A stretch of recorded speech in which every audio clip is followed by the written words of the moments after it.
Mahabaging Ama sa langit, lumalapit po ako sa inyo ngayon na may mabigat na dalahin sa aking puso. Inaalay ko po sa inyo ang aking mga kapatid na ngayon ay pasaway, matigas ang ulo at lagi nag-aaway-away. Panginoon, hipuin niyo po ang kanilang mga puso. Alisin niyo po ang galit, inggit at pride na namamagitan sa kanila. Palitan niyo po ito ng pag-ibig, pag-unawa at pagpapakumbaba. Ipaalala niyo po sa kanila na magkakapatid sila, magkakadugo at dapat magmahalan, hindi mag-away-away.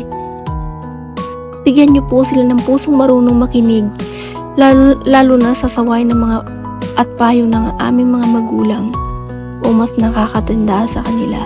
Buksan niyo po ang kanilang mga tainga na ngayon ay bingi sa katotohanan. Palambutin niyo po ang kanilang mga puso at ngayon ay matigas na at rebelde. Para sa aking mga magulang, Panginoon, bigyan niyo po sila ng karagdagang pasensya, karunungan at lakas. Alam kong pagod na sila sa kakasaway, kakaiyak at kakadasal.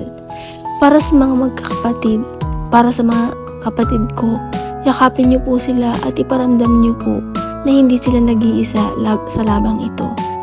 Ama, ikaw lang po ang makakapagbabago sa kanila.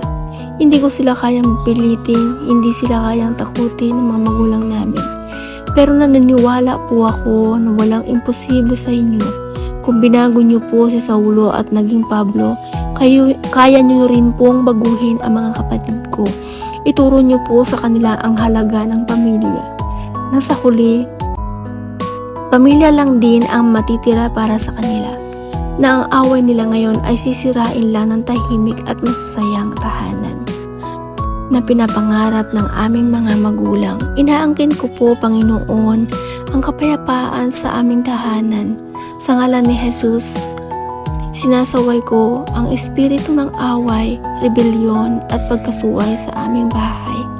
Palayasin niyo po ito at palitan ng inyong banal na espiritu ng pag-ibig, pagkakaisa at paggalang. Patatagin niyo po kaming buong magpamilya. Turuan niyo po kaming magpatawad sa isa't isa.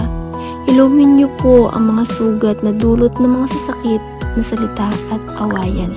Salamat po, Panginoon, dahil alam kong dinirinig niyo po ako. Maghihintay po ako sa inyong pagkilos. Naniwala po ako na isang araw makikita ko rin ang mga kapatid ko nagmamahalan, sumusunod sa magulang at naglilingkod sa inyo.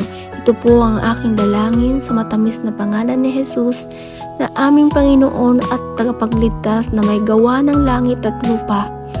Amen. Thank you so much, Lord.